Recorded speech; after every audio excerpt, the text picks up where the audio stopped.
ಸುತನ ಮತ್ತು ಪವಿತ್ರಾತ್ಮರ ನಾಮದಲ್ಲಿ ಆಮೆನ್. ಪ್ರಭು ಕ್ರಿಸ್ತರಲ್ಲಿ ಆತ್ಮೀಯ ಸಹೋದರ ಸಹೋದರಿಯರೇ, ಈ ದಿನದ ಮುಂಜಾನೆಯ ಜೀವಸ್ವರ ಲೂಕನು ಬರೆದ ಶುಭ ಸಂದೇಶ 2ನೇ ಅಧ್ಯಾಯ ವಚನ 4. ಈ ದಿನದ ಜೀವಸ್ವರದಲ್ಲಿ ಪವಿತ್ರಾತ್ಮರು ಪ್ರೇರೇಪಣೆ ಮಾಡಿದ್ದೇನೆಂದರೆ, ಮಾತೆ ಮರಿಯಮ್ಮನವರು ಒಂದು ಸಣ್ಣ ಬಾಲಕಿಯಾಗಿದ್ದಾಗ ಗ್ಯಾಬ್ರಿಯಲ್ ದೇವದೂತನ ಮೂಲಕ ಸಂದೇಶ ಪಡೆದುಕೊಂಡ ನಂತರ ಅವರ ಜೀವಿತದಲ್ಲಿ ಅಂದ್ರೆ ಪ್ರೆಗ್ನೆನ್ಸಿ ಟೈಮಲ್ಲಿ ಮತ್ತೆ ಬಾಣಂತಿ ಸಮಯಗಳಲ್ಲಿ ಎಷ್ಟು ಕಷ್ಟ ಸಹಿಷ್ಣುತೆಯನ್ನು ಅವರು ಸಹಿಸಿಕೊಂಡರು. ಅಂದರೆ ಮಾತೆ ಮರಿಯಮ್ಮನವರು ದೈವಾನುಗ್ರಹ ಭರಿತಳಾಗಿದ್ದ ಕಾರಣ ಅವರು ಸೂಪರ್ ನ್ಯಾಚುರಲ್ ಹೆಲ್ತ್ ಅನ್ಬೋದು ಅಥವಾ ಡಿವೈನ್ ಸ್ಟ್ರೆಂತ್ ಅನ್ಬೋದು, ಒಂದು ದೈವಿಕ ಶಕ್ತಿಯಿಂದಲೂ ಪ್ರಕೃತಿಗೆ ಮೀರಿದಂತ ಒಂದು ಬಲದಿಂದಲೂ ತುಂಬಿದ ಸ್ತ್ರೀಯಾಗಿದ್ದರು, ಗರ್ಭಿಣಿ ಸ್ತ್ರೀಯಾಗಿದ್ದರು ಅಂತ ಹೇಳ್ಬೋದು. ಇತ್ತೀಚಿನ ದಿನಗಳಲ್ಲಿ ಆ ಗರ್ಭಾವಸ್ಥೆಯ ಸಮಯದಲ್ಲಿ ಅನೇಕ ಹೆಣ್ಣು ಮಕ್ಕಳು ಬಹಳ ಟೆಸ್ಟ್ಗಳು, ಬಹಳ ವೀಕ್ ಆಗಿದ್ದಾರೆ ಅಥವಾ ಬಹಳ ಭಯಭ್ರಾಂತವಾದ ಸುದ್ದಿ ಅವರ ಕಿವಿಗೆ ಬೀಳ್ತಾ ಇರುತ್ತೆ. ಡಾಕ್ಟರ್ ಹತ್ರ ಹೋಗುವಾಗ, ಅಕ್ಕ ಇದು 1ನೇ ತಿಂಗಳ ಸ್ಕ್ಯಾನಿಂಗ್, ಅಕ್ಕ ಇದು 2ನೇ ತಿಂಗಳ ಸ್ಕ್ಯಾನಿಂಗ್ ಟೆಸ್ಟ್ ಮಾಡಬೇಕು, ಡಾಕ್ಟರ್ ಏನು ನನಗೆ ಅಡ್ವಾನ್ಸ್ ಆಗಿ ರಿಪೋರ್ಟ್ ಹೇಳ್ಬಿಡಬಾರ್ದು, ಅಕ್ಕ ಮಗು ಬೆಳವಣಿಗೆ ಹೀಗಿರಬೇಕು, ಡಾಕ್ಟರ್ ಹತ್ರ ಹೋಗೋದಕ್ಕೆ ಭಯ. ಮತ್ತೆ 5ನೇ ತಿಂಗಳು ನನಗೆ ಏನಿದು, ನಾವೆಲ್ಲ ಪ್ರೆಗ್ನೆಂಟ್ ಆಗಿದ್ದಾಗ ಇಷ್ಟೊಂದು ಟೆಸ್ಟ್ಗಳು ಇರಲಿಲ್ಲ, ಮತ್ತೆ ಮಂತ್ಲಿ ಚೆಕಪ್ ಅಂತ ಹೋಗ್ತಾ ಇದ್ದೀವಿ ಅಷ್ಟೇ ಹೊರತು ನಮಗೆ ಭಯ ಇರ್ತಾ ಇರಲಿಲ್ಲ. ಡಾಕ್ಟರ್ ಮಗು ಚೆನ್ನಾಗಿದೆ ಅಂತ ಹೇಳಿ ಕಳ್ಸೋರು, ಆ ರೀತಿ ಇರ್ತಾ ಇತ್ತು. ಬಟ್ ಇತ್ತೀಚಿನ ದಿನಗಳಲ್ಲಿ ಅದಕ್ಕೆ ಹೇಳ್ತಾರೆ, ನಿಮ್ಮ ಕಾಲ ಬೇರೆ, ನಮ್ಮ ಕಾಲ ಬೇರೆ. ಈಗಿನ ಹೆಣ್ಣು ಮಕ್ಕಳಲ್ಲಿ ಒಂದು ಮಗು ಹೆರುವುದೇ ಬಹಳ ಕಷ್ಟ ಅನ್ನುವ ರೀತಿಯಲ್ಲಿ, ಅದು ಸಿಸೇರಿಯನ್ ಆದ್ರೆ ಮತ್ತೊಂದು ಮಗುವಿಗೆ ಚಾನ್ಸೇ ಇಲ್ಲ ಎನ್ನುವ ರೀತಿಯಲ್ಲಿ ಅವರೇ ತೀರ್ಮಾನ ತಗೋತಾರೆ. ಲೋಕದ ನೀತಿ ದೇವರ ನೀತಿ ಅಲ್ಲ. ಓಕೆ, ಲೋಕದ ನೀತಿಯನ್ನ ನಾವು ಅನುಸರಿಸದೆ ದೇವರ ನೀತಿ, ದೇವರ ವಾಕ್ಯ ಏನ್ ಹೇಳುತ್ತೆ, ದೇವರ ಶಕ್ತಿ ಏನ್ ಹೇಳುತ್ತೆ ಅಂತ ಅದರ ಕಡೆ ನಮ್ಮ ಗಮನವನ್ನ ಹರಿಸುವಾಗ, ದೇವರ ವಾಕ್ಯದ ಅರಿವನ್ನ ಪಡೆದುಕೊಂಡಾಗ ಅದು ನಮ್ಮಲ್ಲಿ ಶಕ್ತಿಯಾಗಿ ಮಾರ್ಪಾಡಾಗುತ್ತದೆ. ದೇವರ ವಾಕ್ಯ ನಮ್ಮಲ್ಲಿ ಶಕ್ತಿಯಾಗಿ ಮಾರ್ಪಾಡಾಗುತ್ತದೆ. ದೇವರ ವಾಕ್ಯಕ್ಕೆ ಕಿವಿಗೊಡುವವನು ನೆಮ್ಮದಿಯಾಗಿರುವನು, ಅವನು ಯಾವ ಕೇಡಿಗೂ ಹೆದರುವುದಿಲ್ಲ ಎಂಬುದಾಗಿ. ಈ ದಿನದ ಜೀವಸ್ವರ ವಿಶೇಷವಾಗಿ ಎಲ್ಲ ಗರ್ಭಿಣಿ ಹೆಣ್ಣು ಮಕ್ಕಳಿಗಾಗಿ. Praise the lord. ಈ ಜೀವಸ್ವರವನ್ನ ನಿಮ್ಮ ರಿಲೇಷನ್ಸ್ ಅಲ್ಲಿ, ನಿಮ್ಮ ಫ್ರೆಂಡ್ಸ್ ಅಲ್ಲಿ ಯಾರಾದರೂ ಪ್ರೆಗ್ನೆಂಟ್ ಲೇಡೀಸ್ ಇದ್ರೆ ದಯವಿಟ್ಟು ಅವರಿಗೆ ಶೇರ್ ಮಾಡಿ ಕಳುಹಿಸಿಕೊಡಿ. ಯಾಕಂದ್ರೆ ಇಂಥ ಸಮಯದಲ್ಲಿ ಅವರ ಮನಸ್ಸು ಇನ್ನೂ ಸ್ವಲ್ಪ ದೇವರಲ್ಲಿ ದೃಢಗೊಳ್ಳಲಿ, ಧೈರ್ಯಗೊಳ್ಳಲಿ. ಅವರು ತೆಗೆದುಕೊಳ್ಳುವ ಏನದು ವಿಟಮಿನ್ ಟ್ಯಾಬ್ಲೆಟ್ಸ್ ಇಂದ ಮಾತ್ರ ಅಲ್ಲ, ದೇವರ ಶಕ್ತಿಯಿಂದ ಅನ್ನುವ ಒಂದು ಸತ್ಯವನ್ನ ಅವರು ಅರಿತುಕೊಳ್ಳಲಿ. ಸತ್ಯವನ್ನ ನೀವು ತಿಳಿದುಕೊಳ್ಳಿರಿ, ಸತ್ಯ ನಿಮ್ಮನ್ನ ಬಿಡುಗಡೆ ಮಾಡುವುದು. ಆದ ಕಾರಣ ಅಕ್ಕ ನಾನೇನ್ ಪ್ರೆಗ್ನೆಂಟ್ ಅಲ್ಲ, ನಾನೇನ್ ಇದನ್ನ ನೋಡ್ಲಿ ಅಂತ ಯಾರು ತಿರಸ್ಕಾರ ಮಾಡಬೇಡಿ. ಮುಂದೆ ನಿಮ್ಮ ಮಕ್ಕಳಾಗ್ಬೋದಲ್ವಾ. ಓಕೆ, ಶೇರ್ ಮಾಡಿ.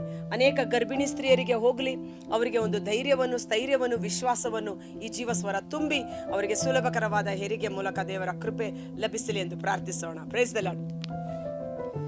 ಲೂಕನು ಬರೆದ ಶುಭ ಸಂದೇಶ 2ನೇ ಅಧ್ಯಾಯದಲ್ಲಿ 4ನೇ ವಚನದಿಂದ, ಜೋಸೆಫನು ದಾವೀದನ ಮನೆತನದವನು ಹಾಗೂ ಗೋತ್ರದವನು, ಆದುದರಿಂದ ಅವನು ಗಲಿಲೇಯ ಪ್ರಾಂತ್ಯದ ನಜರೇತ್ ಎಂಬ ಊರಿನಿಂದ ಹೊರಟು ಜುದೇಯ ನಾಡಿನ ಬೆತ್ಲೆಹೇಮ್ ಎಂಬ ದಾವೀದನ ಊರಿಗೆ ಹೋದನು. ನೋಡಿ,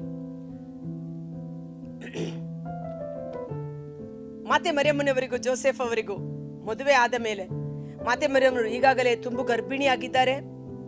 ಆ ಗರ್ಭಾವಸ್ಥೆಯ ಸಮಯದಲ್ಲಿ ಜನಗಣತಿ, ಅವರು ಇದ್ದಂತ ಗಲಿಲೆಯ ಪ್ರಾಂತ್ಯದ ನಜರೇತ್ ಎಂಬ ಊರಿನಲ್ಲಿ ಜನಗಣತಿ, ಸೆನ್ಸಸ್ ಅಂತ ತೆಗಿತೀವಲ್ವಾ, ಅವಾಗ ಎಲ್ಲರೂ ಅವರವರ ಊರಿಗೆ ಹೋಗಿ ಅವರ ಹೆಸರು ಮತ್ತೆ ಕುಟುಂಬದ ಹಿನ್ನೆಲೆ ಕೊಡಬೇಕು ಅಂತ. ಸೊ ನಜರೇತ್ ಎಂಬ ಊರಿನಿಂದ ತುಂಬು ಗರ್ಭಿಣಿಯಾದ ಮಾತೆ ಮರಿಯಮ್ಮನವರನ್ನ ಕರೆದುಕೊಂಡು ಬೆತ್ಲೆಹೇಮ್ ಎಂಬ ದಾವೀದನ ಊರಿಗೆ ಪ್ರಯಾಣ. ಇವತ್ತು ಪ್ರೆಗ್ನೆನ್ಸಿ ಅಂತ ಕನ್ಫರ್ಮ್ ಆದಾಗಲೇ ಬೆಡ್ ರೆಸ್ಟ್ ಅಂತಾರೆ, ಆದ್ರೆ ಈಕೆ ತುಂಬು ಗರ್ಭಿಣಿ. ಅಟ್ಲೀಸ್ಟ್ ನಾವು ಪ್ರಯಾಣ ಮಾಡೋದಾದ್ರೂ ಒಳ್ಳೆ ಕಾರಲ್ಲಿ ಅಥವಾ ಒಳ್ಳೆ AC ಬಸ್ ಅಥವಾ ಸ್ಲೀಪಿಂಗ್ ಕೋಚ್, ಟ್ರೈನು ಹೀಗೆ ಇದೆ. ಆದ್ರೆ ಆ ಸಮಯದಲ್ಲಿ ಯೋಚನೆ ಮಾಡಿ ನೋಡಿ, ಕತ್ತೆ ಮೇಲೆ ಪ್ರಯಾಣ. ಅದು ಕತ್ತೆ ಎಷ್ಟು ಫಾಸ್ಟ್ ಅಂತ ನಮ್ಮೆಲ್ಲರಿಗೂ ಚೆನ್ನಾಗಿ ಗೊತ್ತಿದೆ. ಆ ಕತ್ತೆ ಮೇಲೆ ತನ್ನ ಹೆಂಡತಿಯನ್ನ ಕುಳ್ಳಿರಿಸಿಕೊಂಡು ತುಂಬು ಗರ್ಭಿಣಿ, ಚಳಿ ಗಾಳಿ ಮಳೆ ಎನ್ನದೆ ನಜರೇತಿಂದ ಜುದೇಯದ ಗುಡ್ಡಗಾಡಿಗೆ ಪ್ರಯಾಣ. ಗುಡ್ಡಗಾಡಿನ ಪ್ರದೇಶ ಅಂತ ನೋಡಿ. ಅವರ ಶರೀರದಲ್ಲಿ ಒಂದು ದೈವಿಕ ಶಕ್ತಿ ಇತ್ತು, ದೈವಿಕ ಬಲ ತುಂಬಿತ್ತು. ಕಾರಣ ಪ್ರಾರ್ಥನೆಯಾಗಿದೆ, ದೇವರಲ್ಲಿರುವಂತಹ ಅಚಲವಾದ ವಿಶ್ವಾಸವಾಗಿದೆ. ಓಕೆ, ಆ ಪ್ರೆಗ್ನೆನ್ಸಿ ಟೈಮಲ್ಲಿ ಮನೆ ಹುಡುಕಿ ಎಲ್ಲೂ ಸ್ಥಳ ಸಿಗದೆ ಕೊರೆಯುವ ಚಳಿ, ಈ ಡಿಸೆಂಬರ್ ತಿಂಗಳಲ್ಲಿ ನಮಗೆ ಎಷ್ಟು ಕಂಬಳಿ ಸುತ್ಕೊಂಡ್ರು ಸಾಲದು ಅಂತ ಕೊರೆಯುವ ಚಳಿಯಲ್ಲಿ ಆಕೆ ಮಗುವಿಗೆ ಜನ್ಮ ಕೊಟ್ಟದ್ದು ಗೋದಲಿಯಲ್ಲಿ. ಅಲ್ಲಿ ಎಷ್ಟು ಚಳಿ ಇರಬಹುದು, ಹೇಗೆ ಆ ಒಂದು ಏನದು ಹಗಲಿನ ಹೊತ್ತು ಸೂರ್ಯನಿಂದ ನಿನಗೆ ಯಾವ ಹಾನಿ ಉಂಟಾಗುವುದಿಲ್ಲ, ರಾತ್ರಿ ಚಂದ್ರನಿಂದ ನಿನಗೆ ಕೇಡು ಉಂಟಾಗುವುದಿಲ್ಲ, ಮೇಘಸ್ತಂಭದ ರೂಪದಲ್ಲಿಯೂ ಅಗ್ನಿಸ್ತಂಭದ ರೂಪದಲ್ಲಿಯೂ ದೇವರ ಮಹಿಮೆ ನಮ್ಮೊಟ್ಟಿಗೆ ಇರುತ್ತದೆ. ಯಾವ ಉಪದ್ರವ ಕೇಡು ನನ್ನ ಗೂಡಾರದ ಬಳಿ, ನನ್ನ ಶರೀರ ಎಂಬ ಗೂಡಾರದಲ್ಲಿ ಸಮೀಪಕ್ಕೂ ಬರಲಾರದು. ಈ ವಾಕ್ಯವನ್ನ ಓದಿ, ಈ ವಾಕ್ಯವನ್ನ ನಂಬಿ ಅರಿಕೆ ಮಾಡಿ, ಕ್ಲೇಮ್ ಇಟ್, ಅದನ್ನ ಕ್ಲೇಮ್ ಮಾಡಿ, ಈ ವಚನ ನನ್ನ ಶರೀರದಲ್ಲಿ ಕಾರ್ಯ ಮಾಡಲಿ ಎಂದು. ಸೊ ಆ ಗೋದಲಿಯಲ್ಲಿ ಮಗುವನ್ನ ಮಲಗಿಸಿ ಎಷ್ಟು ದಿನಗಳು ಅಲ್ಲಿ ಕಳೆದರೋ ಗೊತ್ತಿಲ್ಲ. ನಾವಾದ್ರೆ ಬಾಣಂತಿಗೆ ಬೆಚ್ಚಗೆ ರೂಮ್ ಇಡಬೇಕು, ಬಿಸಿ ನೀರು ಕೊಡಬೇಕು, ವಿಶೇಷವಾದ ಆಹಾರಗಳನ್ನ ಕೊಡಬೇಕು. ಓ ಮೈ ಗಾಡ್, ದೈವಿಕ ಶಕ್ತಿ ಬರೀ ಅನ್ನ ಆಹಾರದಿಂದ ಮಾತ್ರ ದೊರಕುವಂಥದ್ದಲ್ಲ, ಪ್ರಾರ್ಥನೆ ಮೂಲಕ. ನನಗೆ 3ನೇ ಮಗು ಆಗುವಾಗ ಸರಿಸುಮಾರು 33 ವರ್ಷ. ಆದರೆ ಅಂಥ ಸಮಯದಲ್ಲೂ ಯಾವ ಒಂದು ಕುಂದು ಕೊರತೆ ಇಲ್ಲದೆ ಆಫೀಸ್ಗೆ ಕೆಲ್ಸಕ್ಕೆ ಹೋಗ್ತಾ ಇದ್ದೆ, ಮನೆಯಲ್ಲಿ ಕೆಲಸ ಮಾಡ್ತಾ ಇದ್ದೆ, ತುಂಬು ಗರ್ಭಿಣಿಯಾಗಿದ್ದರು ಊರುಗಳಿಗೆ ಹೋಗಿ ಸುವಾರ್ತೆಯನ್ನ ಸಾರ್ತಾ ಇದ್ದೆ. ಇದು ದೇವರ ಕೃಪೆ, ನನ್ನಿಂದ ಸಾಧ್ಯವಲ್ಲ, ಎಲ್ಲ ದೇವರ ಕೃಪೆ, ದೇವರ ಬಲ. ಸೊ ಆ ಒಂದು ಶಕ್ತಿ ನನ್ನಲ್ಲಿ ಕಾರ್ಯ ಮಾಡಿತು. ಕಾರಣ ಪ್ರಾರ್ಥನೆ ಮಾಡ್ತಾ ಇದ್ದೆ, ಧ್ಯಾನ ಕೂಟಗಳಲ್ಲಿ ಭಾಗವಹಿಸ್ತಾ ಇದ್ದೆ, ಫ್ರೀ ಆಗಿರುವಾಗ ದೇವ್ರ ವಾಕ್ಯ ಓದ್ತಾ ಇದ್ದೆ, ಸ್ತುತಿ ಸ್ತೋತ್ರ ಮಾಡ್ತಾ ಇದ್ದೆ.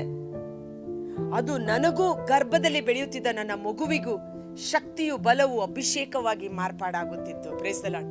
ಆದ್ದರಿಂದ ಗರ್ಭಿಣಿ ಸ್ತ್ರೀಯರು ಸಮಯವನ್ನ ವ್ಯರ್ಥ ಮಾಡಬೇಡಿ. ಸ್ವಲ್ಪ ಸಮಯವಾದರೂ ಸ್ತುತಿ ಸ್ತೋತ್ರದ ಹಾಡುಗಳನ್ನ ಕೇಳಿ, ದೇವರ ವಾಕ್ಯವನ್ನ ಓದಿ, ದೇವರ ಪರಮ ಪ್ರಸಾದದ ಪ್ರಸನ್ನತೆಯಲ್ಲಿ ಸಮಯವನ್ನ ಕಳೆಯಿರಿ. ರಜೆ ದಿನಗಳಲ್ಲಿ ಬೆಡ್ ರೆಸ್ಟ್ ಅಂತ ಹೇಳಿದ್ದಾರೆ ಅಂತ ಬೆಡ್ ಬಿಟ್ಟು ಕೆಳಗಡೆ ಇಳಿಯೋದಿಲ್ಲ ಕೆಲವರು. ಆ ಬೆಡ್ ರೆಸ್ಟ್ ದುಡಿದು ಭಾರ ಹೊತ್ತು ಬಳಲಿ ಬೆಂಡಾಗಿರುವ ಸರ್ವ ಜನರೇ, ನೀವೆಲ್ಲ ನನ್ನ ಬಳಿಗೆ ಬನ್ನಿರಿ, ನಾನು ನಿಮಗೆ ವಿಶ್ರಾಂತಿಯನ್ನು ನೀಡುತ್ತೇನೆ. I will give you the rest. ನಿಜವಾದ ವಿಶ್ರಾಂತಿ ಪರಮ ಪ್ರಸಾದದ ಪ್ರಸನ್ನತೆಯಲ್ಲಿ, ದೇವರ ಆಲಯದಲ್ಲಿ, ದೇವರ ಪ್ರಸನ್ನತೆಯಲ್ಲಿ. ಸೊ ಹೆಚ್ಚು ಬಲಿ ಪೂಜೆಗೆ ಹೋಗಿ ಪರಮ ಪ್ರಸಾದವನ್ನು ಸ್ವೀಕಾರ ಮಾಡಿ ನೋಡಿ.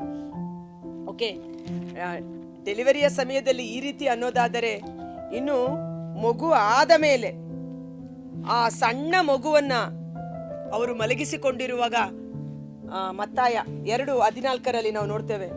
ರಾತ್ರೋರಾತ್ರಿ ಮತ್ತಾಯ 2:13, ಜ್ಯೋತಿಷಿಗಳು ಹೊರಟು ಹೋದ ಮೇಲೆ ದೇವದೂತನು ಜೋಸೆಫನಿಗೆ ಕನಸಿನಲ್ಲಿ ಕಾಣಿಸಿಕೊಂಡು, ಏಳು, ಹೆರೋದನು ಮಗುವನ್ನು ಕೊಂದು ಹಾಕಲು ಅವಣಿಸುತ್ತಿದ್ದಾನೆ, ಮಗುವನ್ನು ತಾಯಿಯನ್ನು ಕರೆದುಕೊಂಡು ಈಜಿಪ್ಟ್ ದೇಶಕ್ಕೆ ಓಡಿ ಹೋಗಿ. ಅದರಂತೆ ಜೋಸೆಫನು ಕೂಡಲೇ ಎದ್ದು ಮಗುವನ್ನು ತಾಯಿಯನ್ನು ರಾತ್ರಿಯಲ್ಲಿ ಕರೆದುಕೊಂಡು ಈಜಿಪ್ಟಿಗೆ ತೆರಳಿದನು. ನೋಡಿ, ಜುದೇಯದ ಗುಡ್ಡಗಾಡಿನಿಂದ ಮತ್ತೆ ಈಜಿಪ್ಟ್ ನಾಡಿಗೆ ಪ್ರಯಾಣ. ಎಷ್ಟು ದೂರದ ಪ್ರಯಾಣ, ಹಗಲು ರಾತ್ರಿಯ ಪ್ರಯಾಣ. ಆದರೆ ಮಾತೆ ಮರಿಯಮ್ಮನವರಿಗಾಗಲಿ ಮಗುವಿಗಾಗಲಿ ಯಾವ ಹಾನಿಯೂ ಸಂಭವಿಸದೆ, ಕ್ಲೈಮೇಟ್ ಚೇಂಜ್ ಆಯ್ತು, ವಾತಾವರಣ ಚೇಂಜ್ ಆಯ್ತು, ಊರಿಂದ ಊರಿಗೆ ಪ್ರಯಾಣ. ಅವರು ಸುಕ್ಷೇಮಕರವಾಗಿದ್ದರು, ಆರೋಗ್ಯವಾಗಿದ್ದರು. ಕಾರಣ ಏನು ಅನ್ನುವ ರೀತಿಯಲ್ಲಿ ಈ ವಾಕ್ಯ ಓದುವಾಗ ಪವಿತ್ರಾತ್ಮರು ಪ್ರೇರೇಪಣೆ ಮಾಡಿದ ಮತ್ತೊಂದು ವಾಕ್ಯ ಸಂಖ್ಯಾಕಾಂಡ 24 ವಚನ 8. ಅಲ್ಲಿ ಬಿಳಾಮ ಪ್ರವಾದಿ ಇಸ್ರಾಯೇಲರ ಗಂಡು ಮಕ್ಕಳು ಹೆಣ್ಣು ಮಕ್ಕಳ ಕುರಿತು ಮಾಡಿದಂತ ಒಂದು ಅದ್ಭುತಕರವಾದ ಪ್ರವಾದನೆ. ಈ ವಾಕ್ಯವನ್ನ ಓದಿ ಕೇಳಿಸಿಕೊಂಡಾಗ ಆಮೇನ್ ಎಂದು ಟೈಪ್ ಮಾಡಿ, ನನ್ನಲ್ಲಿ ಈ ಶಕ್ತಿ ಬಲ ಕಾರ್ಯ ಮಾಡುತ್ತಿದೆ ಎಂದು ಅರಿಕೆ ಮಾಡಿ. ಅವರನ್ನು ದೇವರೇ ಕರೆದು ತಂದರು ಈಜಿಪ್ಟಿನಿಂದ, ಅವರಿಗಿದೆ ಕಾಡು ಕೋಣದಂತ ಶಕ್ತಿ ಸಾಮರ್ಥ್ಯ. ಟೈಪ್ ಮಾಡಿ, ನನಗಿದೆ ಕಾಡು ಕೋಣದಂತ ಶಕ್ತಿ ಸಾಮರ್ಥ್ಯ. ಸರ್ವೇಶ್ವರನ ದೇವರು ನನ್ನನ್ನು ಕಾಡು ಕೋಣದ ಬಲದಿಂದ ಅಭಿಷೇಕಿಸಿದ್ದಾರೆ. ದೇವರ ಶಕ್ತಿ ನನ್ನ ಮೇಲಿದೆ ಎಂದು ಅರಿಕೆ ಮಾಡಿ, ಕನ್ಫೆಸ್ ಮಾಡಿ. ಆ ವಾಕ್ಯ ಆಮೇನ್ ಎನ್ನುವಾಗ ತಥಾಸ್ತು ಆಗಿ ನಿಮ್ಮಲ್ಲಿ ಕಾರ್ಯ ಮಾಡುತ್ತದೆ. ಇನ್ನೊಂದು ಅದ್ಭುತಕರವಾದ ವಾಕ್ಯ ವಿಮೋಚನ ಕಾಂಡ 1ನೇ ಅಧ್ಯಾಯದಲ್ಲಿ, ಅಲ್ಲಿ ಫರೋಹ ರಾಜ ಇಬ್ರಿಯ ಮಹಿಳೆಯರಿಗೆ ಗಂಡು ಮಕ್ಕಳಾದರೆ ಕೊಂದು ಹಾಕಬೇಕೆಂದು ದಾದಿಯರಿಗೆ ಹೇಳಿರ್ತಾರೆ. ಆದರೆ ದಾದಿಯರು ಯಾವ ಗಂಡು ಮಕ್ಕಳನ್ನು ಕೊಂದು ಹಾಕಲು ಸಾಧ್ಯವಾಗುವುದಿಲ್ಲ. ಕಾರಣ ಏನೆಂದರೆ, ಆ ಸೂಲಗಿತ್ತಿಯರು ಇಬ್ರಿಯ ಮಹಿಳೆಯರು ಈಜಿಪ್ಟಿನ ಮಹಿಳೆಯರಂತಲ್ಲ. ವ್ಯತ್ಯಾಸ ನೋಡಿ. ಈಜಿಪ್ಟಿನ ಮಹಿಳೆಯರು ಬಲಹೀನರಾಗಿದ್ದರು, ಇಬ್ರಿಯ ಮಹಿಳೆಯರು ಬಲಿಷ್ಠರಾಗಿದ್ದರು. ಇವತ್ತು ಈ ದೇವರ ಮಕ್ಕಳಿಗೂ ಅನ್ಯ ಜನರಿಗೂ ವ್ಯತ್ಯಾಸವಿದೆ. ದೇವರನ್ನು ಆರಾಧಿಸುವವರಿಗೂ ಆರಾಧನೆ ಮಾಡದಿರುವವರಿಗೂ ನಾನು ವ್ಯತ್ಯಾಸವನ್ನ ತೋರಿಸುವ ದೇವರು ಎಂದು ಹೇಳಿದ್ದಾರೆ. ನೀವು ಸರ್ವೇಶ್ವರನನ್ನು ಆರಾಧನೆ ಮಾಡಿದ್ದೇ ಆದರೆ ನೀವು ಈಜಿಪ್ಟಿನಂತೆ ಬಲಹೀನರಾಗಿರುವುದಿಲ್ಲ, ಬದಲಾಗಿ ಕಾಡು ಕೋಣದ ಬಲಿಷ್ಠತೆಯನ್ನು ಹೊಂದಿದವರಾಗಿರುತ್ತೀರಿ. ಏಕೆಂದರೆ ಅವರು ಗಟ್ಟಿಮುಟ್ಟಾದವರು. ಸೂಲಗಿತ್ತಿಯರು ಹತ್ತಿರ ಬರುವುದಕ್ಕೆ ಮುಂಚೆಯೇ ಹೆರುತ್ತಾರೆ. ಯಾರಿಗೆಲ್ಲ ಸಿಸೇರಿಯನ್ ಬೇಡ, ನಾರ್ಮಲ್ ಡೆಲಿವರಿ ಬೇಕು, ಈ ವಾಕ್ಯವನ್ನ ಕ್ಲೇಮ್ ಮಾಡಿ. ಸೂಲಗಿತ್ತಿಯರಂದ್ರೆ ಡಾಕ್ಟರ್ ಹತ್ತಿರಕ್ಕೆ ಬರೋದಕ್ಕೆ ಮೊದಲೇ ಇವರು ಡೆಲಿವರಿ ಮಾಡಿ ಮಗುವನ್ನ ಕೈಯಲ್ಲಿ ಇಟ್ಕೊಂಡು ಕುಳಿತುಕೊಂಡಿದ್ರಂತೆ. ಅಂದು ಇಸ್ರಾಯೇಲ್ ಸಂತತಿಯಲ್ಲಿ ಕಾರ್ಯ ಮಾಡಿದ ಶಕ್ತಿ ಯೇಸು ಕ್ರಿಸ್ತರ ಮುಖಾಂತರ ನಮ್ಮಲ್ಲಿ ಇನ್ನೂ ಅಧಿಕವಾಗಿ ಕಾರ್ಯ ಮಾಡುತ್ತದೆ. ಭಯಪಡಬೇಡಿ. ಕರ್ತರಾದ ಯೇಸುವೇ ಮುಂಜಾನೆ ಜೀವಸ್ವರವನ್ನು ಆಲಿಸುತ್ತಿರುವ ಪ್ರತಿಯೊಬ್ಬ ಕುಟುಂಬಸ್ಥರನ್ನು, ವಿಶೇಷವಾಗಿ ಗರ್ಭ ಧರಿಸಿರುವ ಎಲ್ಲ ಗರ್ಭಿಣಿ ಸ್ತ್ರೀಯರನ್ನು, 2 ಜೀವ, ತಾಯಿ ಮತ್ತು ಮಗು, ಅನೇಕ ತ್ಯಾಗ, ಕಷ್ಟ ಸಹಿಷ್ಣುತೆ, ರಾತ್ರಿ ನಿದ್ರೆ ಇಲ್ಲದೆ ತೊಳಲಾಡುವ ಸಮಯ, ಅವೆಲ್ಲದರ ಮೂಲಕ ಆ ಮಗು ಸುಕ್ಷೇಮಕರವಾಗಿ ಆರೋಗ್ಯದಿಂದಲೂ ಶಕ್ತಿಯಿಂದಲೂ ದೇವರ ಕೃಪೆಯಿಂದ ಬೆಳೆಯಬೇಕು. ಮಾತೆ ಮರಿಯಮ್ಮನವರ ಉದರದಲ್ಲಿ ಬಾಲೆಯಸ್ಸು ಬೆಳೆದ ರೀತಿಯಲ್ಲಿ ಎಲಿಜಬೆತ್ ಅಮ್ಮಳು ತಾನು ಗರ್ಭಿಣಿಯಾಗಿದ್ದೇನೆಂದು ಅರಿತುಕೊಂಡಾಗ ಗ್ಯಾಬ್ರಿಯಲ್ ದೇವದೂತನ ಸಂದೇಶದಂತೆ ದ್ರಾಕ್ಷಾರಸವನ್ನಾಗಲಿ ಮದ್ಯಪಾನವನ್ನಾಗಲಿ ಮಾಡದೆ ಆ ಮಗುವನ್ನ ಗರ್ಭದಲ್ಲಿರುವಾಗಲೇ ಆತ್ಮಭರಿತನಾಗಿ ಬೆಳೆಯುವಂತೆ ಪ್ರಾರ್ಥನೆಯಲ್ಲಿ ತಲ್ಲೀನರಾದ ರೀತಿಯಲ್ಲಿ ಇವತ್ತೆಲ್ಲಾ ಗರ್ಭಿಣಿ ಸ್ತ್ರೀಯರು, ಗರ್ಭಸ್ಥ ಶಿಶುಗಳು ಪ್ರಾರ್ಥನಾ ಶಕ್ತಿಯಲ್ಲಿ, ಪವಿತ್ರಾತ್ಮರ ಕೃಪೆಯಲ್ಲಿ ಅವರು ಪ್ರವರ್ಧಿಸಲಿ. ಬಾಲಕ ಯೇಸು ಬೆಳೆದಂತೆ ಆತ್ಮಶಕ್ತಿಯುತನಾಗಿ ಬೆಳೆದ ರೀತಿಯಲ್ಲಿ ಗರ್ಭದಲ್ಲಿರುವ ಕೂಸು ಯೇಸು ರಕ್ತದ ಕೋಟೆಯಿಂದ ಸಂರಕ್ಷಿಸಲ್ಪಟ್ಟು ಪವಿತ್ರಾತ್ಮರ ಅಭಿಷೇಕದಲ್ಲಿ ಆ ಮಗು ಬೆಳೆಯಲಿ. ತಂದೆ ತಾಯರಿಂದ ಪೂರ್ವಿಕರಿಂದ ಪರಂಪರೆಯಾಗಿ ಬಂದಿರುವ ಯಾವುದೇ ರೀತಿಯ ಪಾಪ ಶಾಪದ ಶಕ್ತಿಗಳು ಗರ್ಭಸ್ಥ ಮಕ್ಕಳ ಮೇಲೆ ಕಾರ್ಯ ಮಾಡದಂತೆ ಯೇಸುವಿನ ಶಿಲುಬೆ ಮರಣ ಪುನರುತ್ಥಾನದ ಬಲದಲ್ಲಿ ಆ ಮಕ್ಕಳನ್ನು ಗಲಾತ್ಯ 3:13-14 ವಾಕ್ಯದ ಶಕ್ತಿಯಲ್ಲಿ ಬಿಡುಗಡೆಯನ್ನ ಮಾಡಿ ಅಬ್ರಹಾಮನ ಸೌಭಾಗ್ಯಕ್ಕೂ ಪವಿತ್ರಾತ್ಮ ಭರಿತರಾಗಿ ಬೆಳೆಯುವಂತೆ ಗರ್ಭವನ್ನು ಉಂಟು ಮಾಡಿದ ನಾನು ಪ್ರಸವದ ಸಮಯದಲ್ಲಿ ಬಾಗಿಲನ್ನು ಮುಚ್ಚುವೆನೋ? ಇಗೋ ಬಾಗಿಲು ಹೆಬ್ಬಾಗಿಲುಗಳನ್ನು ಒಡೆದು ಮುನ್ನುಗ್ಗುವ ದೇವರು.